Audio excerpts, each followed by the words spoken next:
Sa loob ng 32 taon, si Maricel Fernandez ay naglaan ng kanyang buhay sa pag-aalaga sa kanyang asawang naka-wheelchair. Sinisimulan ang kanyang araw sa pagsikat ng araw. Alas 6 ng umaga, siya ay babangon ng tahimik, sinisiguradong hindi magising si Ricky sa kanyang pagtulog. Ngayon, sa edad na 52, ang mga katangian ni Maricel ay nagpapakita ng mga marka ng kanyang mahabang panahon bilang isang tagapag-alaga, ngunit kanyang ginagawa ang kanyang umagang rutina ng may sanay na kahusayan.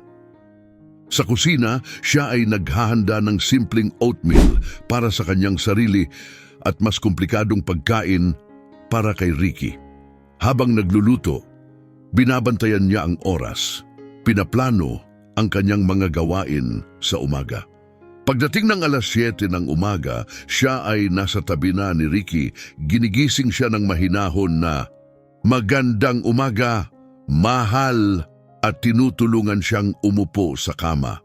Mahusay na tinutulungan ni Maricel si Ricky sa kanyang mga ritual sa umaga na naging malalim na nakaukit sa paglipas ng mga dekada.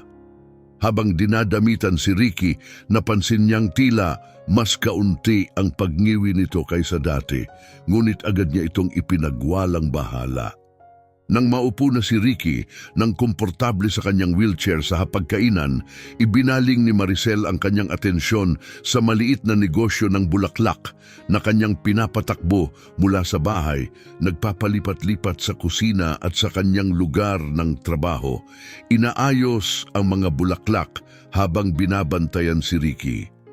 Ang kanilang karaniwang tahimik na umaga ay nahaluan ng pagdating ni Dr. Aquino ng alas 10 ng umaga para sa nakatakdang check-up ni Ricky. Binati ni Maricel ang doktor at umatras sa kusina, kung saan sinubukan niyang makinig sa kanilang pag-uusap, nakakakuha lamang ng mga piraso ng usapan na tila walang kinalaman sa medisina. Pagkaalis ng doktor, inayos ni Maricel ang mga gamit at nakakita ng isang lukot na resibo na naglilista ng mga pagbili ng kagamitang pang-sports na walang kabuluhan. Ipinagwalang bahala niya ito bilang isang pagkakamali at itinapon. Habang lumalalim ang gabi, bumalot kay Maricel ang pagod. Naglaan siya ng sandaling pahinga, binabalikan ang mga larawan sa album. Binubuhay muli ang masasayang unang araw nila ni Ricky at dinamdam ang mga sakripisyong kanyang nagawa. Habang naghahanda ng hapunan, napansin niya ang lihim at nagmamadaling tono ni Ricky sa telepono na nagsasabing, "Oo, lahat ay nakaset na, wala siyang kamalay-malay." Ang mga salitang ito ay nagdulot ng lamig sa kanya, ngunit sinikap niyang iwaksi ang di komportable na pakiramdam. Nang gabing iyon, habang tinutulungan niya si Ricky na maghanda para sa pagtulog, napansin niyang muli na tila mas madali itong nakakagalaw kaysa dati. Itinulak niya ang kaisipang iyon at nagtuon sa kanyang mga tungkulin bilang tagapag-alaga. Habang nagpupumilit siyang gamitin ang bagong smartphone ni Ricky para itakda ang paalala sa gamot, nadama niya ang malinaw na paalala kung paano umusad ang mundo habang siya ay nakatigil sa kanyang papel bilang tagapag-alaga. Sa bandang huli, habang inaayos ni Maricel ang mga medikal na papeles ni Ricky, nanginig ang kanyang mga kamay. Nang mapansin niya ang pagkakaiba sa sulat kamay sa isang kamakailang form kumpara sa mga lumang record, ito ay mas matatag, mas tumpak. Nagsimulang mamuo sa kanya ang malamig na realisasyon na may malalim na mali, bagaman hindi pa niya matukoy kung ano ito. Nang gabing iyon, habang sinusubukan ni Maricel na makatulog, kinubkob ng mga hindi binibigkas na tanong ang kanyang isipan. Ang pagkakaiba sa mga halimbawa ng sulat kamay ay bumabagabag sa kanya na nagmamarka ng unang nakakabahalang pagbabago sa kanyang kung hindi man ay matatag na katotohanan. Kinabukasan, natagpuan si Maricel sa sahig ng sala na palilibutan ng mga lumang pamilya na video na binalak niyang i-digitize, isang proyektong matagal na niyang ipinagpaliban. Habang sinusuri niya ang mga kaset, siya ay nadala sa isang alon ng nostalgia na may halong kalungkutan. Ipinasok niya ang isang tape na may markang Ika-50 kaarawan ni Ricky, isang pag-record mula 5 taon na ang nakalilipas, at pinanood ang isang eksena ng masayang pagdiriwang ng pamilya. Ngunit tumibok ang kanyang puso nang makita niya si Ricky sa background na gumagalaw ng maluwag, isang malaking kaibahan sa kanyang araw-araw na pakikibaka. Ang muling panunood ng segment ay kinumpirma ang kanyang mga pangamba. Si Ricky ay gumagalaw ng walang maliwanag na mga paghihigpit. Nabigla sa paghahayag, nagmadali ang mga iniisip ni Maricel habang hindi sinasadyang narinig ang mahinang pag-uusap ni Ricky mula sa pag-aaral. Oo, nasa tamang landas pa rin ang lahat, bulong niya sa telepono. Ipagpapatuloy natin ang plano tulad ng napag-usapan. Si Maricel lang ang walang hinala. Takip ang kanyang bibig para pigilan ang kanyang pagkabigla. Umatras si Maricel sa kusina, nagpupumiglas sa mga implikasyon ng mga salita ni Ricky. Anong plano? Ano ang kanyang itinatago sa loob ng maraming taon? Nang gabing iyon, siya ay gising na gising. Bawat marahang paggalaw o paghinga ni Ricky ay nagpapalakas ng kanyang mga hinala. Sa madaling araw, hindi mapawi ang kanyang mga pagdududa. Minatyagan ni Maricel si Ricky habang madaling umikot sa kanyang pagtulog, salungat sa kanyang sinasabing pagkaparalisa. Ang sumunod na araw ay naging malabo. Ang kanyang mga kilos ay automatiko habang paulit-ulit niyang pinapanood ang nakakabahalang video at cryptic na tawag sa telepono ni Ricky sa kanyang isip. Sa kabila ng kanyang pagkakasala sa pagdududa sa kanya, naitanim na ang mga binhi ng kawalan ng tiwala. Habang naghahanda ng tanghalian, nanginginig ang kanyang mga kamay. Halos mahulog ang isang plato. Napansin ni Ricky ang kanyang pagkabalisa. Lumapit siya sa kusina gamit ang kanyang wheelchair. Ayos ka lang ba, mahal? Tanong niya. Ang kanyang boses ay puno ng pag-aalala. Tumangulang si Maricel, labis na na-overwhelm para magsalita. Mamaya, habang inaalagaan niya ang kanyang mga bulaklak, pinag-isipan niya ang bawat pakikipag-ugnayan kay Ricky, kinu-question ang mga nakaraang obserbasyon at sinisisi ang sarili sa kanyang pagiging walang kamalayan. Ang mga makukulay na bulaklak na dati ay pinagmumula ng aliw ay tila ngayon ay nanunuya sa kanya sa kanilang matingkad na mga kulay. Nang gabing iyon, habang tinutulungan ni Maricel si Ricky na maghanda para matulog, napansin niya ang mga nuance na dati niyang hindi pinapansin.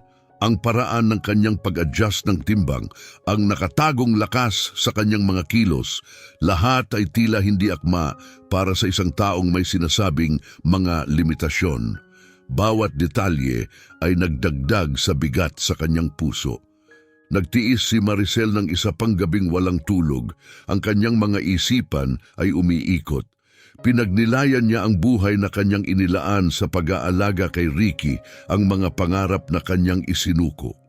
Kung ang kanyang kapansanan ay isang pagkukunwari, ano ang ipinahihiwatig nito tungkol sa pundasyon ng kanilang buong relasyon? Ang ideyang ito ay nag-iwan sa kanya ng pakiramdam na hindi maayos, isang estranghero sa isang mundong tila banyaga sa kanya. Habang sumisilay ang unang liwanag ng araw sa kalangitan, nagkaroon si Maricel ng isang resolusyon. Haharapin niya si Ricky at hahanapin ang mga sagot na bumabagabag sa kanyang isipan. Pinagsama-sama niya ang kanyang katatagan, ininsayo sa isip ang kanyang paparating na paghaharap habang papalapit siya sa silid-tulugan. Kasalukuyan niyang iaangat ang hawakan ng pinto nang biglang tumunog ang kanyang telepono. Lumitaw ang pangalan ni Rosita sa display. Nag-pause si Maricel, bahagyang nanginginig ang kanyang kamay habang ito ay nakalutang sa ibabaw ng aparato. Nahati siya sa pagitan ng pagsagot sa tawag at pagharap kay Ricky. Habang patuloy na tumutunog ang telepono, naaagaw ang kanyang atensyon, nanatili siyang hindi makapagdesisyon. Sa wakas, huminga siya ng malalim at sinagot ang tawag, muling ipinagpaliban ang kanyang paghaharap kay Ricky. Nang gabing iyon, iba yung ingat ang ginawa ni Maricel sa paghahanda ng hapunan. Maingat niyang inihanda ang mesa, tumpak ang kanyang mga kilos habang patuloy siyang nag-iisip para sa pag-uusap nila ni Ricky. Nang magsimula silang kumain, tinangka niyang magsalita, ngunit naipit ang mga salita sa kanyang lalamunan. Tinitigan siya ni Ricky nang may nagtatakang ekspresyon. "Ayos ka lang ba?" tanong niya. Tumango si Maricel na gawang magpakita ng mahinang ngiti. "Medyo pagod lang," ang nasabi niya, hinayaang lumipas ang sandali. Sa mga sumunod na araw, si Maricel ay naglaan ng mas matinding dedikasyon sa pag-aalaga kay Ricky. Siya ay naging mas maalaga kaysa dati. Inaayos ang kanyang mga unan, inaasikaso ang kanyang mga gamot, at niluluto ang kanyang mga paboritong pagkain. May bahagi sa kanya na umaasa na mapatunayan ang kanyang mga pagdududa, na ipakita na talagang kailangan ni Ricky ang kanyang atensyon. Nang bumisita si Rosita ng katapusan ng linggo, naging matensyon ang kapaligiran. Habang magkasamang nakaupo, binanggit ni Rosita ang tungkol sa patuloy na pangangalaga kay Ricky. "Dad, naisip mo ba ang tungkol sa isang rehabilitation center? Maaaring makatulong ito para mapabuti ang iyong paggalaw." Agad na tinanggihan ni Ricky ang ideya. "Ayos lang ako dito kasama ang iyong ina. Walang kailangang baguhin." Pinagmasdan ni Maricel ang kanilang palitan ng pananalita. Ang kanyang isipan ay puno ng mga kaisipan. Siya ay sumingit, "Marahil may punto si Rosita, Ricky. Maaaring makabuti ito para sa iyo."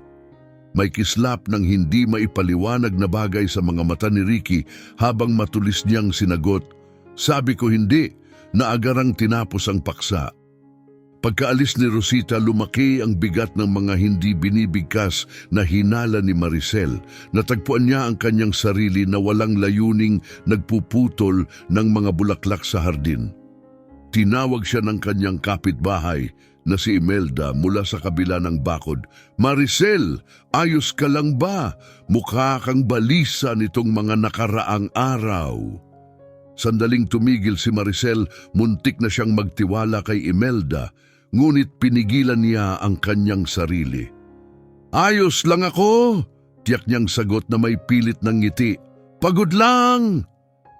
Makalipas ang ilang araw, habang nagpapahinga si Ricky, nagpasya si Maricel na ayusin ang kanyang mga gamot. Natuklasan niya ang ilang hindi pa nabubuksang bote na itinago sa likod ng gabinete. Lipas na ng ilang buwan.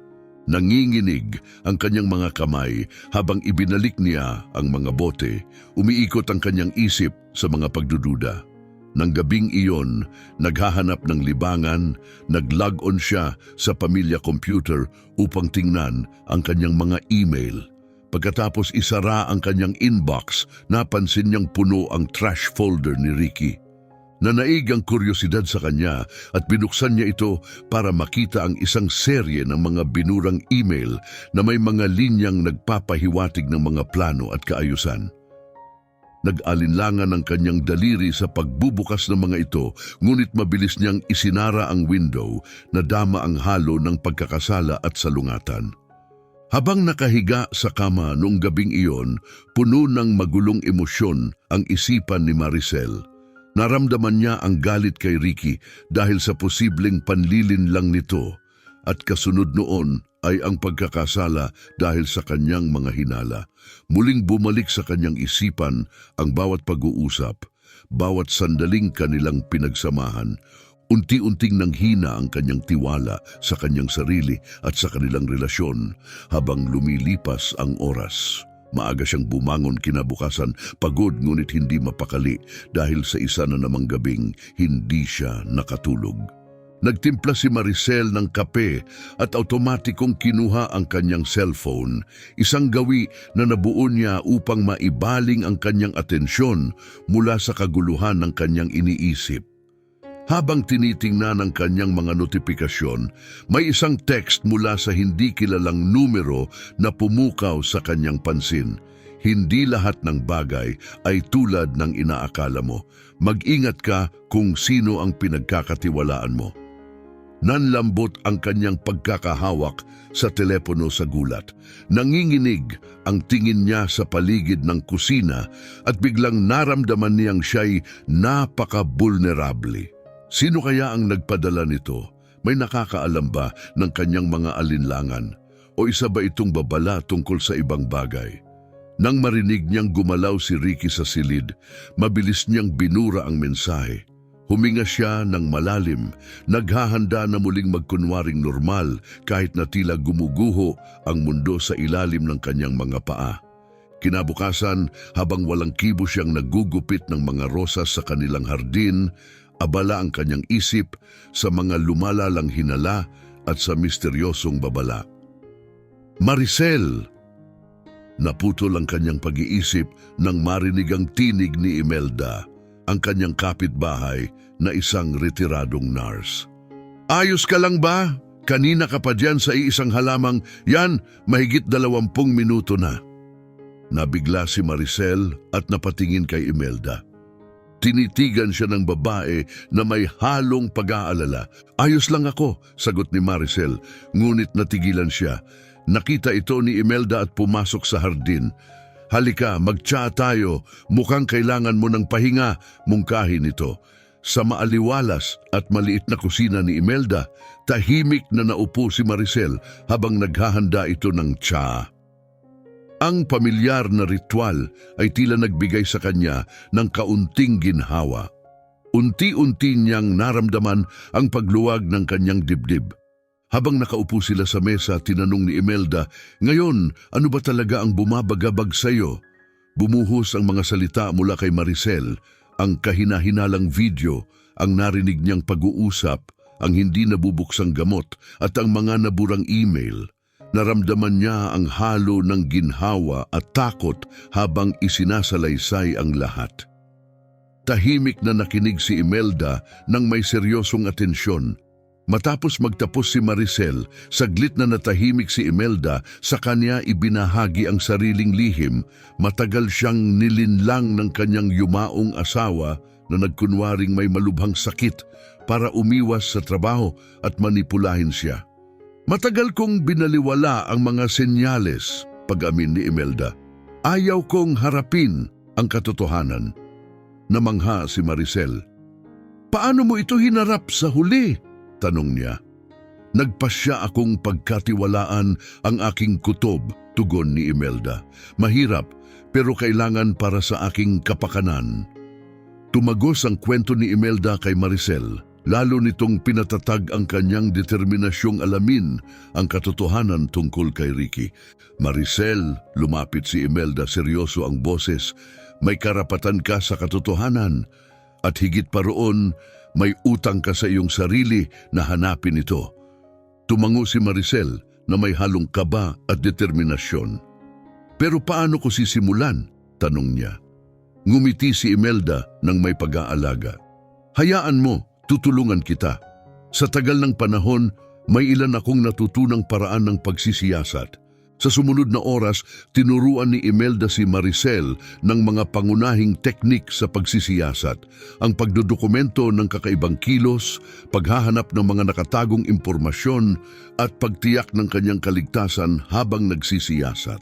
Mag-ingat ka lang, babala ni Imelda. Kung may tinatago si Ricky, baka hindi niya ito magustuhan kapag natuklasan mo. Habang nag-uusap sila, isiniwalat din ni Imelda ang mga obserbasyon niya kay Ricky na tahimik niyang napansin sa paglipas ng mga taon. Minsan, ang mga kilos niya ay hindi tugma sa sakit na sinasabi niyang mayroon siya, pag-amin nito. Tahimik lang ako noon dahil ayaw kong makialam, pero ngayon, pinagsisisihan kong hindi ako nagsalita. Tinanggap ni Maricel ang mga impormasyon. Ang damdamin niya ay naging isang buhol ng pagkalito, pagdududa at bahagyang pagtanggap. Paano niya na-overlook ang mga senyales na napansin pa ng kanyang kapitbahay? Habang lumilipas ang araw, nagsimula ng magbago ang kanyang pananaw. Kahit may natitirang takot at pag-aalinlangan, ngayon ay may kasamang matibay na determinasyon.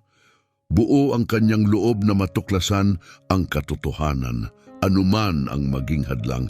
Salamat, Imelda, taos-pusong sabi ni Maricel habang naghahanda ng umalis. Hindi ko alam kung paano ko ito haharapin kung wala ka. Hinawakan ni Imelda ang kamay niya at ngumiti. Kaya nga andito ang mga kaibigan. Huwag mong kalimutan, mas malakas ka kaysa inaakala mo. Sa bagong determinasyon, bumalik si Maricel sa kanilang bahay. Pagpasok niya, narinig niya ang boses ni Ricky mula sa kanyang opisina. Maricel, pwede mo bang dalhan ng gamot ko? Sandali lang, sagot niya. Dumaan siya sa kusina para kunin ang gamot ni Ricky, ngunit patuloy na gumugulong sa kanyang isipan ang mga sinabi ni Imelda. Papalapit sa opisina, napansin niyang sarado ang pinto, isang bagay na hindi normal. Kumatok siya at naghintay, napayagan siyang pumasok. Sa loob, nakaupo si Ricky sa kanyang mesa, tila hindi mapakali. Salamat, mahal, sabi nito habang tinatanggap ang gamot. Mabilis na sinipat ni Maricel ang silid. Naalala ang payo ni Imelda na maging mapagmasid. Napansin niya ang isang maliit na susi na bahagyang natatabunan ng mga papel sa mesa ni Ricky. Lumabas siya ng silid, mabilis ang tibok ng kanyang puso. Ano kaya ang binubuksan ng susi na iyon at bakit ito nakatago? Nang gabing iyon, nahiga si Maricel ngunit hindi mapakali. Nagsimula siyang magplano.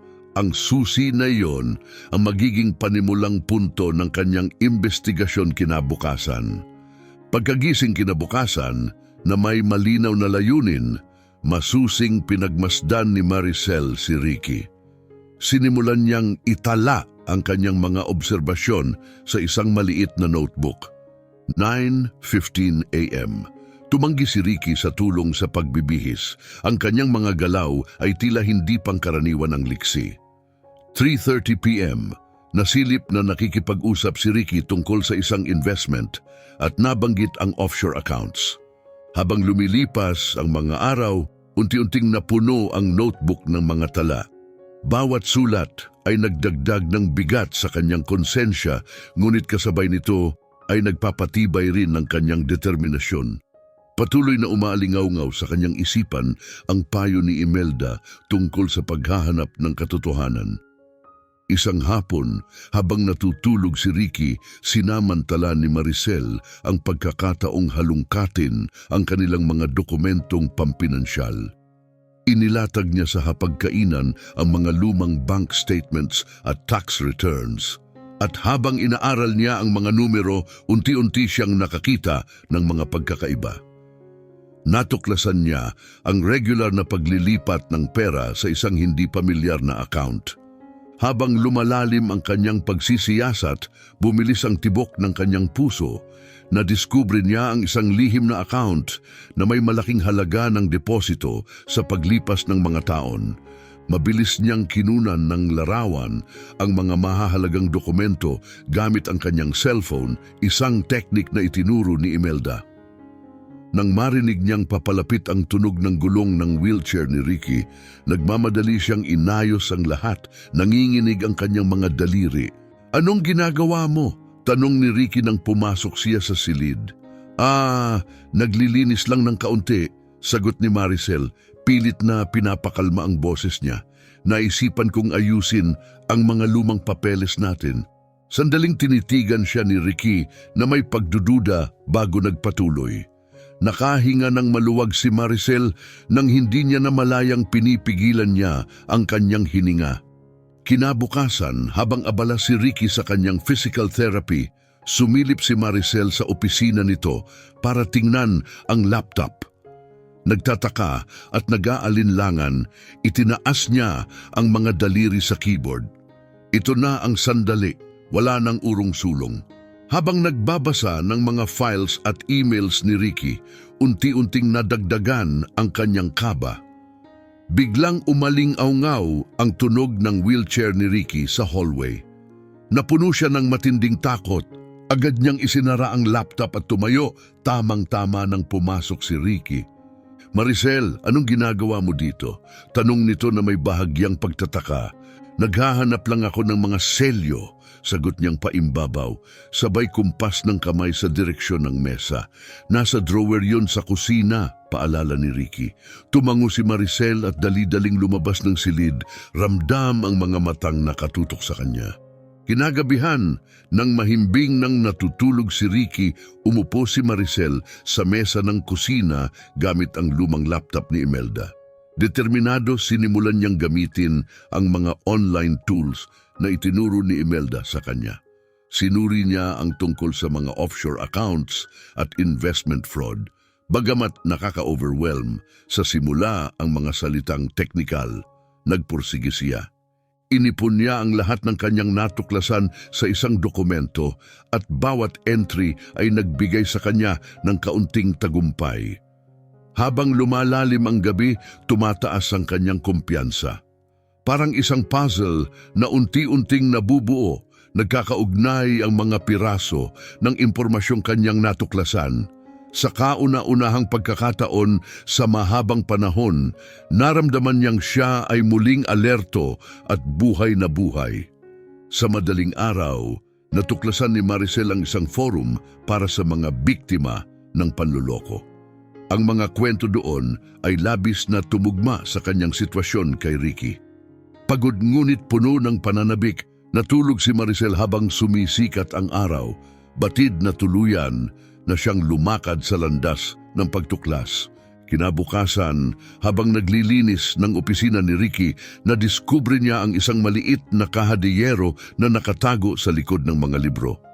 Habang nakaupo si Maricel sa tabi ng kanyang laptop, sinusuri ang natirang bahagi ng naibalik na data, bumalik sa kanyang isipan ang lahat ng mga detalye at ebidensya na unti-unti niyang natipon.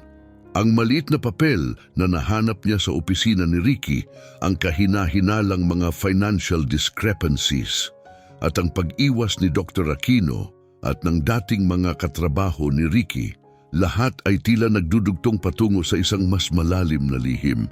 "Imelda," mahinang sabi ni Maricel habang inaayos ang mga file. "Parang may nagtatangka talaga na pigilan ako. Pero bakit? Anong itinatago nila?" Tumango si Imelda, seryoso ang tingin. "Kung meron kang tinatapakan na sikreto, Maricel, malamang na may mga taong gagawin ang lahat para hindi ito mabunyag." Tumigil siya sandali, saka nagpatuloy, "Ngayon, ang tanong, ano ang susunod mong gagawin?" Maricel tumingin sa kaibigan, puno ng pag-aalinlangan, ngunit may bahid ng determinasyon sa kanyang mga mata. "Hindi ko pwedeng itigil ito, Imelda. Kailangan kong malaman ang totoo kahit pag-aano kasakit." Sa mga sumunod na araw, nagplano si Maricel ng maingat. Una, sinigurado niyang doble ang pag-iingat sa lahat ng dokumento at ebidensyang kanyang hawak. Gumamit siya ng external storage device para kopyahin ang mga natitirang file mula sa kanyang laptop at inilipat ang mga litrato ng mga dokumentong kinuha niya sa kanyang telepono. Pangalawa, binalikan niya ang papel na naglalaman ng address at petsa. Ang araw ng di umano'y aksidente ni Ricky, 30 taon na ang nakakaraan. Ito ang susi, naisip niya. Kung totoong may mga butas ang kwento ni Ricky, maaaring magsimula sa mismong lugar kung saan nangyari ang sinasabing aksidente. Isang umaga, sinabi ni Maricel kay Ricky na pupunta siya sa bayan para mag-grocery, ngunit ang totoo, tinungo niya ang address na nasa papel. Habang papalapit sa lugar, nakita niya ang lumang gusali, bahagyang inabandona at napapaligiran ng matataas na damo. Isang matandang lalaki ang nakaupo sa labas ng tindahan malapit sa lugar. Lumapit si Maricel at nagtanong, "Pasensya na po, pero may alam ba kayo sa aksidenteng nangyari dito 30 taon na ang nakaraan?" Ang matanda ay sumulyap sa kanya ng may pagdududa. "Aksidente? Wala akong natatandaan na aksidente dito, iha. Pero may malaking kaguluhan nung panahong iyon. Mga pulis, mga abogado, lahat sila nagdatingan. Parang may tinatago sila. Kinabahan si Maricel sa narinig. Anong nangyari talaga? Tanong niya nang may kaba. Maraming bulong-bulungan noon, sagot ng matanda, bumubulong na tila takot maalala ang detalye. May nawawalang pera, milyon-milyon. Hindi ko alam kung anong nangyari sa pera, pero ilang tao ang biglang nawala. Isa na yata doon ang asawa mo. Bumalik si Maricel sa bahay na may mabigat na puso. Naisip niya ang sinabi ng matanda. Kung hindi aksidente ang nangyari kay Ricky, ano ang totoo? At paano konektado rito ang mga offshore accounts na natuklasan niya? Habang naghahanda ng hapunan, napansin niyang tahimik si Ricky na tila may iniisip. Pagkatapos ng ilang sandali, nagtanong ito, "Saan ka ba nagpunta kanina?" "Sa bayan lang, namili ng kailangan," tugon ni Maricel, pinipilit na manatiling kalmado. Tinitigan siya ni Ricky ng matagal. Alam mo, Maricel, may mga bagay na mas mabuting hindi na hinahalungkat. Napakapit si Maricel sa kanyang mga kamay, nanginginig sa bigat ng kanyang nadarama. Ang boses ni Ricky ay puno ng babala. Alam niyang hindi siya pwedeng umatras sa puntong ito. Nagsimula nang mabuksan ang mga pinto ng katotohanan at wala nang balikan. Sa isip niya, isang bagay ang malinaw, kung may sikreto man si Ricky, handa siyang tuklasin ito, anuman ang maging kapalit. Gabing yon, habang nakahiga sa kanyang kama, binalot si Maricel ng mga pagdududa. Ang mga alingaw-ngaw ng pag-aalinlangan ni Rosita at ang mga babala ni Dr. Aquino ay bumagabag sa kanyang isipan. Isa ba siyang babaeng stress at nangangarap lamang? Ngunit ang mga konkretong ebidensya, ang tagong susi, ang lihim na account at ang misteryosong tala ay nagpatunay na hindi ito bunga ng kanyang imahinasyon. Pinatatag ng mga paalalang ito ang kanyang paniniwala na mayroong masama at lihim na nagkukubli sa likod ng lahat. Nang may panibagong layunin, sinimulan ni Maricel ang sumunod na araw sa pamamagitan ng pangkaraniwang gawain, habang maingat na pinag-iisipan ang kanyang susunod na hakbang. Habang dinidiligan ang kanyang hardin, biglang tumunog ang kanyang telepono at isang hindi kilalang tumatawag ang nagbigay ng nakakapangilabot na mensahe. "Itigil mo na ang pangungulit, Mrs. Fernandez. Hindi mo magugustuhan ang matutuklasan mo." Agad naputol ang linya bago siya nakapagsalita. Nakahinto siya sa kinatatayuan, hawak pa rin ang telepono.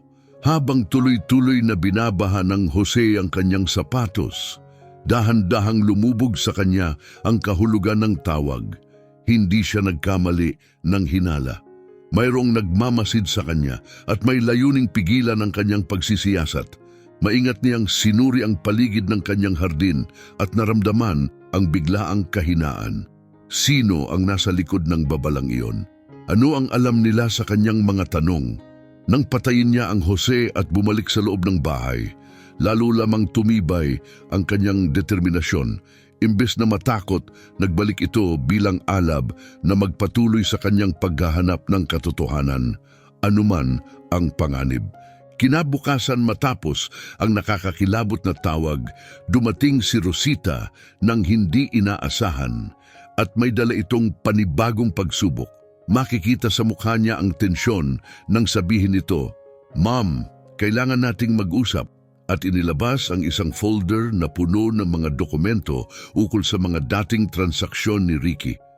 Habang sinusuri nila ang mga papeles, tumambad ang mga hindi tugmang datos sa inaasahang mga disability payment. Nakita ni Rosita ang mga ebidensya at humingi ng tawad sa kanyang naunang pagdududa.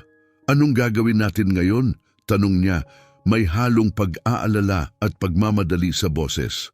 Nakaramdam si Maricel ng pinaghalong tagumpay at kaba. "Magpapatuloy tayong maghukay," idineklara niya makalipas ang ilang araw sa isang handaan sa kapitbahayan.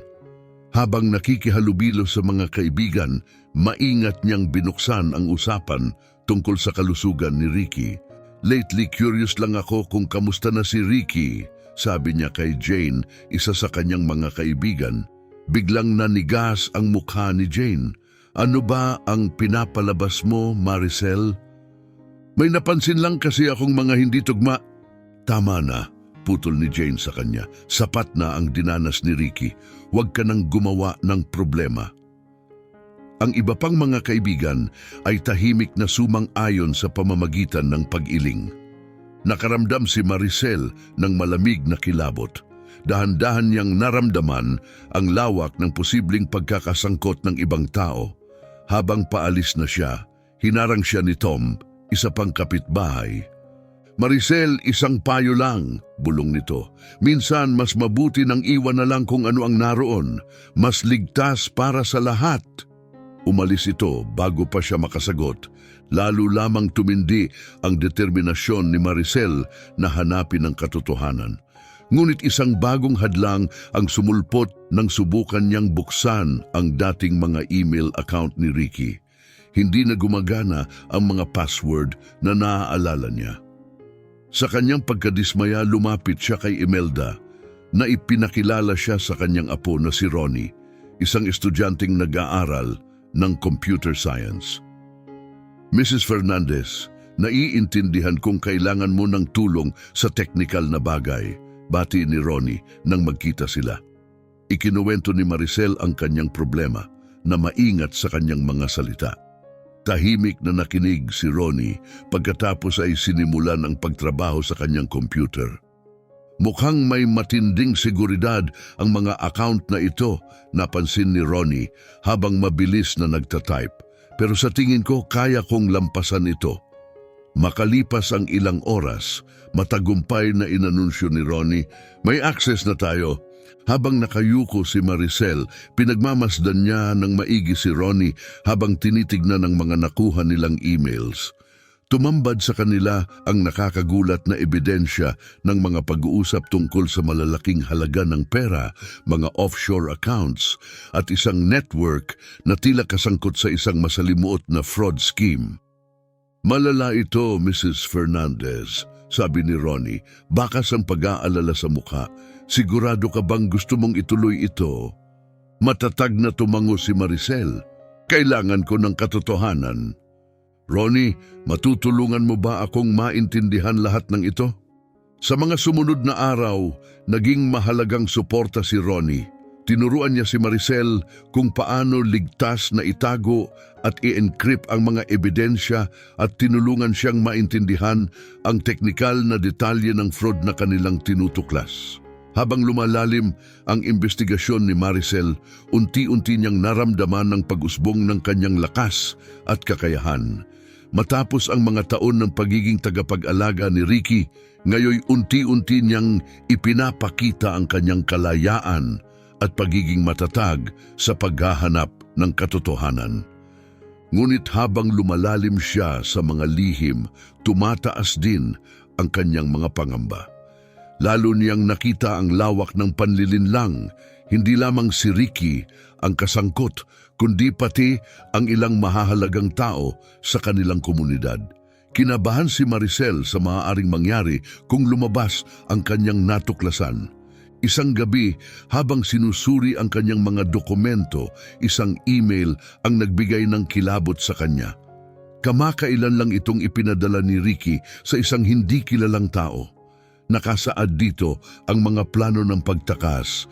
Ayos na ang lahat para sa susunod na buwan. Pagkalipat ng mga pondo, sasakay ako sa unang flight palabas. Parang binuhusan ng malamig na tubig si Maricel. Naghahanda bang tumakas si Ricky? Lahat ng panlilinlang sa mga nakaraang taon ay tila papunta sa huling hakbang na ito. Naramdaman niya ang halo-halong emosyon, galit dahil sa pagtataksil, takot sa mga susunod na mangyayari at ang matatag na determinasyong ituloy ang kanyang nasimulan. Kinuha ni Maricel ang telepono upang tawagan si Rosita. Nanginginig ang kanyang mga kamay habang tinatadial ang numero. Alam niyang anuman ang gagawin niya mula sa puntong ito ay tuluyang babago sa kanyang buhay. Wala nang atrasan, kailangan niyang pigilan ang plano ni Ricky, ngunit paano? Kasama si Rosita, nagpunta si Maricel sa lugar kung saan iniulat ang aksidente ni Ricky. Mukha itong pangkaraniwang rural na kalsada, ngunit para kay Maricel, isa itong crime scene. Habang binabasa nila ang police report, napansin ni Rosita, sabi sa report, iniwasan ni Dad ang isang usa kaya siya nag-swerve. Sinuri ni Maricel ang paligid. Pero tingnan mo ang kalsadang ito, kitang-kita mo ang malayo. Paano niya hindi napansin ang usa at hindi nakapagpreno? Dinala sila ng kanilang investigasyon sa lokal na himpilan ng pulisya upang humingi ng orihinal na accident report. Sa simula, nag-aalinlangan ang pulis na nasa duty, ngunit kalaunan ay ibinigay din ang dokumento. Habang tinitignan nila ang mga detalye, napansin nila ang mga inconsistencies. Ang unang pulis na rumesponde sa eksena ay biglang nagretiro pagkatapos ng aksidente. At wala ring record ang ospital kung saan di umano'y ginamot si Ricky. Hindi ito nagtatagpo, bulong ni Rosita. Tumango si Maricel, mabigat ang loob. Hindi nga, may mali talaga. Ang kanilang paghahanap ng sagot ay nagdala sa kanila sa isang lihim na pagkikita kay Leonardo, isang dating kasamahan ni Ricky na matagal nang iniiwasan ang kanilang mga tawag. Nakipagkita siya sa isang diner sa kalapit na bayan, halatang kinakabahan nang umupo siya sa kanilang booth. Hindi ko dapat ginagawa ito, bulong ni Leonardo. Kailangan lang namin ng katotohanan, pakiusap ni Maricel. Matapos ang isang malalim na buntong hininga, isiniwalat ni Leonardo ang mga detalyeng bumalot sa isang komplikadong fraud. Inembesel ni Ricky ang milyon-milyon mula sa kanilang kumpanya gamit ang mga peke at gawa-gawang kontrata na itinago sa mga offshore accounts. Ang aksidente ang naging exit strategy niya, sabi ni Leonardo. Malapit na siyang mabuking. Ang pagpeke sa kanyang injury ang nagbigay sa kanya ng pagkakataong makatakas sa kaso at maitago ang mga ninakaw na pondo. Nakaramdam si Maricel ng pagkahilo para bang umiikot ang buong silid sa paligid niya. 3 dekadang buhay ang inialay niya sa isang kasinungalingan. Habang lumalabas siya ng dinner, biglang nag-vibrate ang kanyang telepono. Isang mensahe mula kay Imelda. Alam na ni Ricky, may nagsumbong tungkol sa investigasyon mo. Mag-ingat ka. Mabilis na bumilis ang tibok ng puso ni Maricel habang iniisip kung sino ang nagkumpisal ng kanyang lihim. Binalikan niya ang bawat pag-uusap na naganap, sinusuri ang bawat detalye, umaasang matukoy ang nagtaksil. Nang gabing iyon binalot siya ng labis na lungkot at halos isuko ang lahat. Napakaraming hamon at napakalalim ng pagtataksil na kanyang naramdaman. Sa pag-asang makatakas saglit sa kanyang mga iniisip, binuksan niya ang laptop at nakita ang isang forum para sa mga biktima ng panloloko na dati niyang nadiskubre. May isang bagong mensahe na nag-aabang para sa kanya. Maricel, nabasa ko ang kwento mo. Tibayan mo ang loob mo, katulad ng sitwasyon ko noon sa asawa ko. Mahirap, pero sulit ang paghabol sa katotohanan. Mas malakas ka kaysa sa iniisip mo. Linda Kay. Parang may muling nagningas sa loob ni Maricel. Hindi siya nag-iisa. Ang mensaheng iyon ay nagbigay sa kanya ng panibagong sigla at lakas ng loob. Muling sinuri ni Maricel ang mga datos na ibinigay ni Leonardo at itinugma ang mga ito sa mga natuklasan nila ni Ronnie.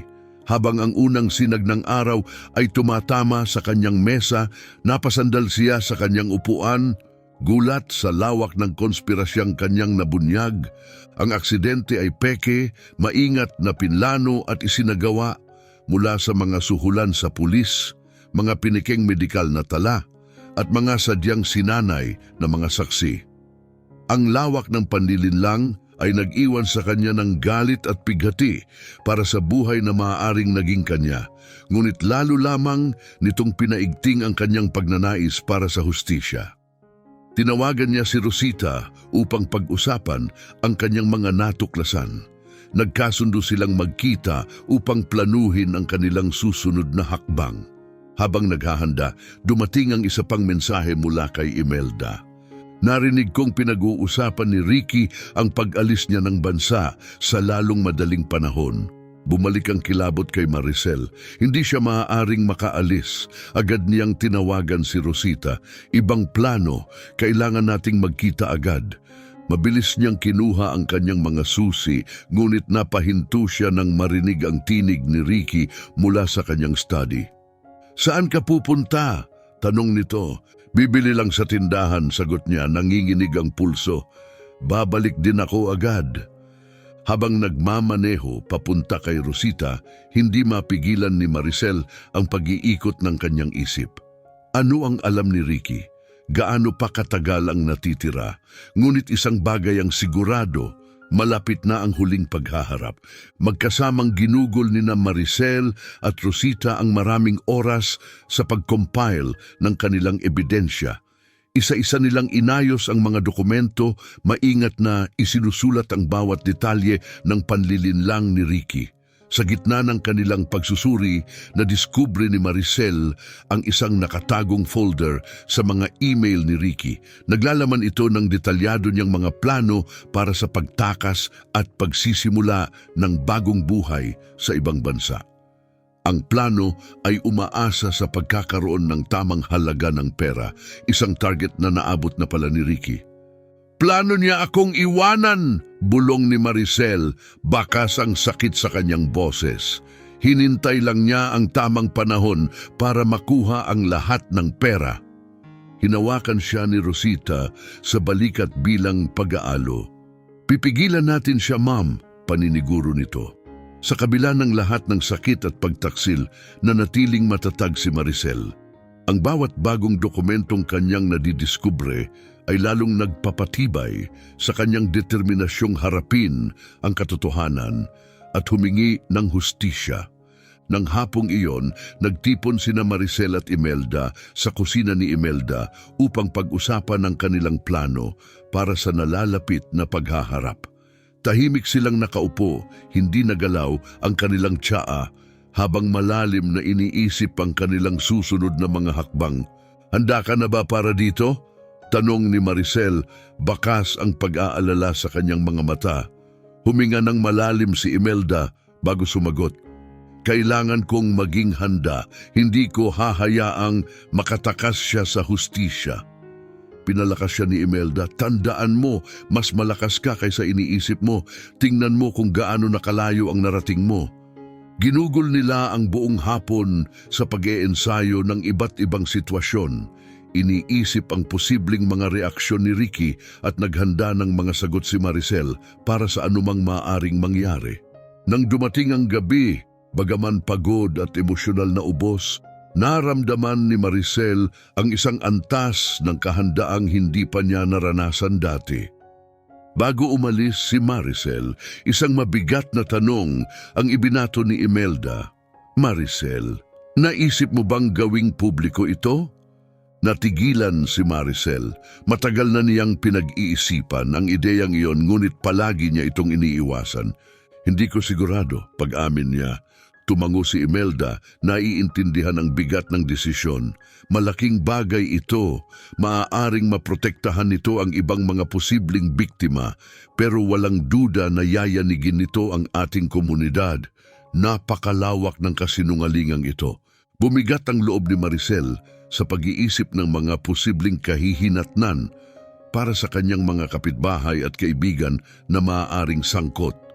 "Kailangan ko pang pag-isipan ito," sagot ni Maricel. "Sa ngayon, ang prioridad ko ay harapin si Ricky." Nang gabing iyon, habang muling sinusuri ni Maricel ang dosye, tuluyang lumubog sa kanya ang lawak ng panlilinlang ni Ricky. Ang kanyang damdamin ay sumabog, galit para sa mga taon na nawala, lungkot para sa buhay na maaring naging kanya at matinding hangarin para sa hustisya. Sa gitna ng kanyang nagugulong isip, napaisip si Maricel tungkol sa kanyang hinaharap, isang hinaharap na malaya sa anino ni Ricky. Ang ideya ay parehong nakakapagbigay ng sigla at nakakatakot. Habang muling sinusuri ang mga plano ni Ricky, natuklasan niya ang isang detalye na hindi niya napansin noon, isang pagkikita kasama ang isang babae na nagngangalang Ana. Binaon niya ang sarili sa mga dokumento at natuklasan ang mga liham ni Ricky kay Ana na nagplano ng kanilang bagong buhay na magkasama. Muling sumakit ang kanyang dibdib sa matalim na pagtataksil. Hindi lang pala nagbabalak si Ricky na tumakas, kundi niloko rin siya sa kanilang pagsasama. Ang bagong revelasyong ito ay nagpasiklab ng panibagong galit sa kanya, ngunit lalo lamang nitong pinatibay ang kanyang determinasyon. Hindi na lamang niya ito ginagawa para sa sarili, kundi para rin sa lahat ng nadaya ni Ricky.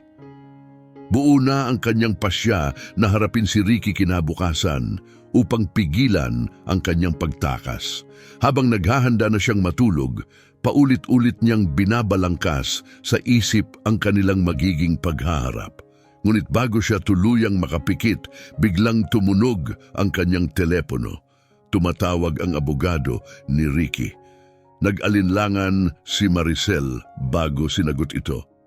"Mrs. Fernandez, malamig na," sabi ng abogado. "Kailangan nating pag-usapan si Ricky. Maaari ka bang bumisita sa opisina ko bukas ng umaga?" Sumiklab ang kanyang pag-aalala. Alam na ba ni Ricky ang kanyang investigasyon? Ito ba'y isang patibong o pagkakataong makakuha ng higit pang ebidensya? "Darating ako," tugon niya, matatag ang boses. Pagkababa ng telepono, napagtanto ni Maricel na maaaring mas maaga mangyari ang paghaharap kaysa sa inaasahan. Huminga siya ng malalim upang pakalmahin ang sarili. Isang bagay ang malinaw, malapit nang sumabog ang lahat at handa na siyang harapin ito.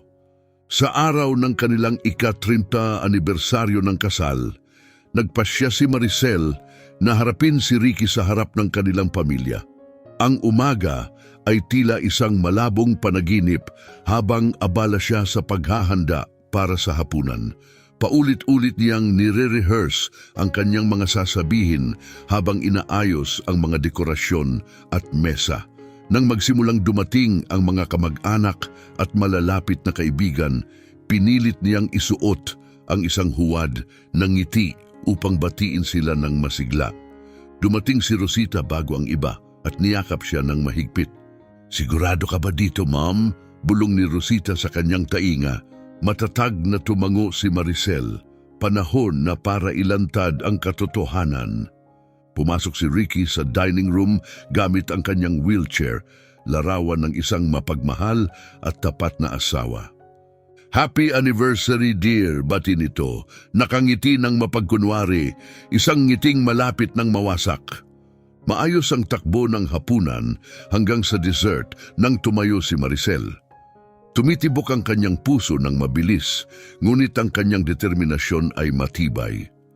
"May kailangan akong ibahagi sa inyong lahat," anya nanginginig, ngunit matatag ang tinig. Nabalot ng katahimikan ng silid at lahat ng mata ay nakatuon sa kanya. Huminga siya ng malalim at nagsimula. "Sa 3 dekada, inilaan ko ang aking buhay sa pag-aalaga kay Ricky pagkatapos ng kanyang aksidente. Pero natuklasan ko na ang lahat ng ito ay isang kasinungalingan. Nabulabog ang silid ng mga bulong at mga pagdahak at ang mukha ni Ricky ay namutla." "Maricel, anong sinasabi mo?" Nauutal niyang tanong, halatang natataranta. Hindi natinag si Maricel, lalo pang lumakas ang kanyang tinig habang inilantad niya ang peke umanong aksidente, ang pandarayang pinansyal at ang plano ni Ricky na iwan siya. Habang binabalangkas niya ang mga detalye, lalo lamang bumibigat ang atmosfera sa silid, puno ng pagkagulat at kawalang paniwala. "Totoo ba ito, Ricky?" Singit ni Rosita, may galit at pagtataka sa kanyang tinig. Walang lusot si Ricky, bumagsak ang kanyang maskara. "Hindi niyo naiintindihan." Pagmamakaawa niya, palingalinga ang tingin. "Wala akong magawa noon. Malapit nang mabuko ang pandaraya sa kumpanya. Kailangan kong mawala." Ang kanyang pag-amin ay parang kulog na yumanig sa buong silid. Ang mga pamilya ay naggalit, nagulat at nakaramdam ng pagtataksil.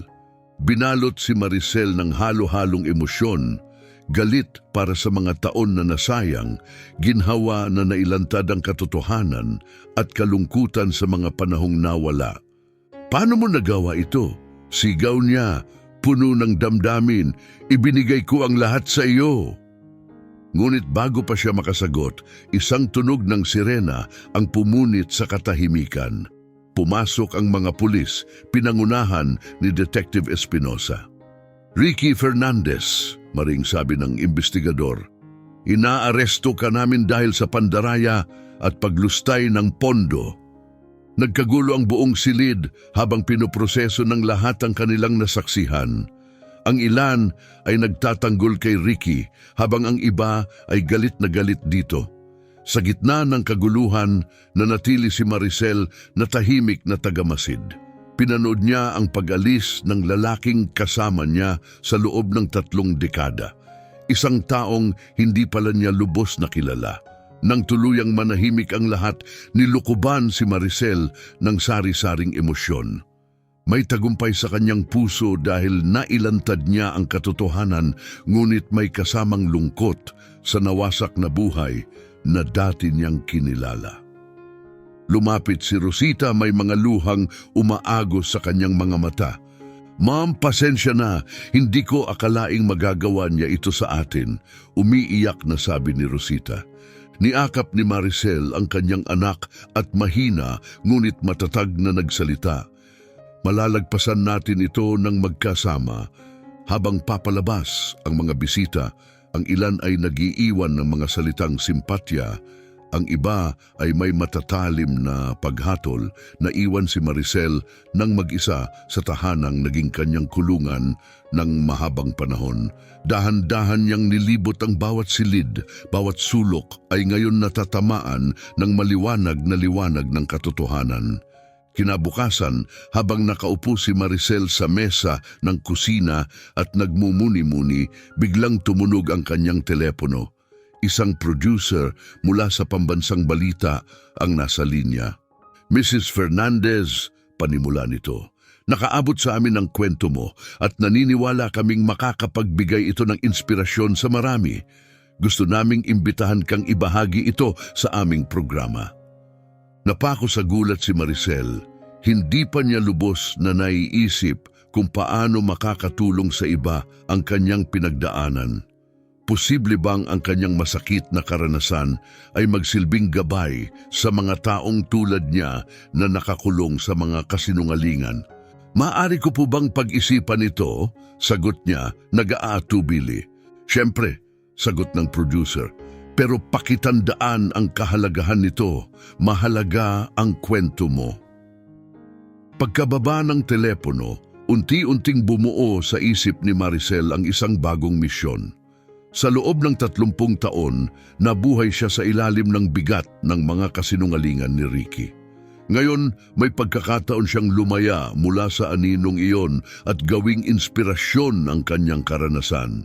Ang ideyang ito ay kasing takot ng pagiging kapanapanabik. Tinitigan ni Maricel ang kanyang kusina. Bawat detalye ay nagpapaalala sa buhay na itinayo sa pandaraya. Pagkatapos, tumingin siya sa telepono at inisip ang susunod na hakbang. Matapos malampasan ang pinakamahirap na laban ng kanyang buhay, handa na siyang bumuo ng isang bagong landas. Isa lang ang tiyak, hindi na magiging katulad ng dati ang kanyang buhay. Sa mga sumunod na linggo, habang kumakalat ang balita ng pagkakaaresto ni Ricky, hinarap ni Maricel ang isang bagong realidad. May mga kapitbahay na dumalaw, may dalang pagkain at mga salitang pampalakas ng loob. Ngunit may ilan din na nagbulong-bulungan, nagtataka kung paano hindi napansin ni Maricel ang mga ginagawa ni Ricky. Sa kabila ng suporta at pagdududa, tinatahak ni Maricel ang kanyang bagong landas. Pinatatag ng kanyang determinasyon at ng pagkaunawang nagsisimula pa lamang ang kanyang pagbangon. Subalit, sa ilalim ng hindi natatapos na pagsusuri mula sa mga tao, unti-unting bumagsak ang kanyang diwa. Nahulog siya sa depresyon at ginugol ang buong araw sa kama, nilalamon ng bigat ng mga pagbabago sa kanyang buhay. Si Imelda ang naghimok sa kanya na sumali sa isang support group para sa mga biktima ng pandaraya. Sa unay nag-aalinlangan siya, ngunit nagbago ang kanyang pananaw nang marinig niya ang mga kwento ng iba. Mga taong dumaan din sa parehong pagsubok. Laking gulat niya nang mapansin niyang tila nabawasan ang kanyang dalahin. Naisip niyang hindi pala siya nag-iisa. Sa paglipas ng panahon, mas malalim na nakilahok si Maricel sa grupo at nagsimulang ibahagi ang sarili niyang karanasan. Sa hindi inaasahang pagkakataon, nadiskubre niya ang kanyang kakayahan sa pagsasalita sa harap ng tao, nagbibigay ng aliw at pag-asa sa pamamagitan ng kanyang mga salita. Kasabay nito, sinimulan ang mga legal na hakbang laban kay Ricky at sa mga kasabwat nito. Dumaan si Maricel sa mga nakakapagod na pag-uusap kasama ang mga abogado kung saan kinailangan niyang isa-isahin ang kanyang mga natuklasan at ipresenta ang mga ebidensya, isang mahirap ngunit kinakailangang proseso upang makamit ang hustisya. Isang araw, habang naglilinis sa dating study ni Ricky, natisod si Maricel sa isang lumang photo album. Nasa loob nito ang mga alaala ng mas magagandang panahon, ang kanilang kasal, mga bakasyon kasama ang pamilya. Agad siyang binalot ng kalungkutan. Bumagsak siya sa sahig, yakap-yakap ang album at umiyak ng buong sakit. Ngunit sa kabila ng kanyang pag-iyak, naramdaman niyang ito ang sandaling kailangan niyang bumangon mula sa kanyang nakaraan. Naalala ni Maricel ang dati niyang hilig, ang pag-aayos ng mga bulaklak, isang bagay na palaging nagdudulot sa kanya ng kapayapaan. Sa pagbabalik sa paboritong gawain, unti-unti niyang natagpuan ang kaginhawaan at lakas upang harapin ang bagong kabanata ng kanyang buhay. Nagpanukala si Maricel ng isang therapeutic flower arranging class sa lokal na sentro ng komunidad na may layuning makatulong sa mga nakaranas ng trauma. Sa kanyang tuwa, tinanggap ang ideya ng may malaking sigasig. Sa kanyang pagdidetalye ng plano, natuklasan ni Maricel ang kanyang mga natatagong kakayahan sa pag-oorganisa, mga kasanayang ginamit niya noon sa pamamahala ng mga gawain ni Ricky, ngunit hindi niya lubos na pinahalagahan. Ang unang klase ay naging matagumpay at nadama ni Maricel ang isang malalim na layunin habang pinagmamasdan niya ang kaginhawaan at kalmadong dulot nito sa mga kalahok. Ang kanyang programa ay nagkaroon ng momentum at nagbunga ito ng mga imbitasyon upang ibahagi ang kanyang pamamaraan at kwento sa iba pang mga lugar. Ang bagong pagsasali sa komunidad na ito ay hindi lamang nagbigay kay Maricel ng bagong pagkakakilanlan na lampas sa pagiging tagapag-alaga ni Ricky, kundi binuhay muli ang kanyang buhay panlipunan at mga personal na interes. Sinimulan niyang balikan ang mga hilig na matagal na niyang napabayaan, tulad ng sining at paghahalaman. Isang gabi habang nag-aayos na si Maricel para magpahinga, nakatanggap siya ng isang hindi inaasahang tawag mula kay Rosita. "Ma'am, nakita ko sa balita ang tungkol sa mga fraud support programs at nabanggit nila ang flower therapy mo." Sabik na balita ni Rosita. Nanood si Maricel habang pinupuri ng anchor ang kanyang programa at iniimbitahan siya para sa isang exclusive interview. Hawak ang telepono, nakaramdam siya ng halo-halong emosyon, kasabikan at pangamba. Ito ay isang pagkakataong palawakin ang kanyang layunin, ngunit nangangahulugan din ito ng pagharap sa pambansang atensyon. Inisip niya kung handa na ba siya para sa bagong hamon na ito. Habang pinag-iisipan niya ang imbitasyon, napagtanto ni Maricel ang napakalaking progreso na kanyang nagawa mula sa mga araw na nagtatago siya sa anino ng mga kasinungalingan ni Ricky. Natagpuan niya ang kanyang boses at layunin at naramdaman niyang tama lamang na gamitin ang bagong lakas na ito upang makatulong sa iba. "Ma'am," tawag ni Rosita, binabalik siya sa kasalukuyan. "Anong iniisip mo? Tatanggapin mo ba?" Matapos mag-ipon ng lakas ng loob, tumugon si Maricel ng may kumpiyansa. "Oo," marin niyang sabi, "tatanggapin ko." Ang kanyang paglahok sa pambansang programa sa telebisyon ay nagmarka ng isang makapangyarihang sandali. Isinalaysay ni Maricel ang kanyang paglalakbay mula sa pagiging biktima hanggang sa pagiging tagapagtaguyod at nabighani ang audience sa kanyang kwento ng katatagan at pagbangon. Ang napakalakas na tugon ng mga manunood ay nagbaha sa network ng mga tawag mula sa mga taong nakaka-relate sa kanyang karanasan. Dahil dito, nagdesisyon si Maricel na palawakin ang kanyang programa. Ginawa niyang isang social enterprise ang kanyang munting negosyo na tinawag niyang Flowers of Hope. Ang Flowers of Hope ay hindi lamang nagbigay ng trabaho kundi nagsilbi ring suporta sa mga biktima ng pandaraya.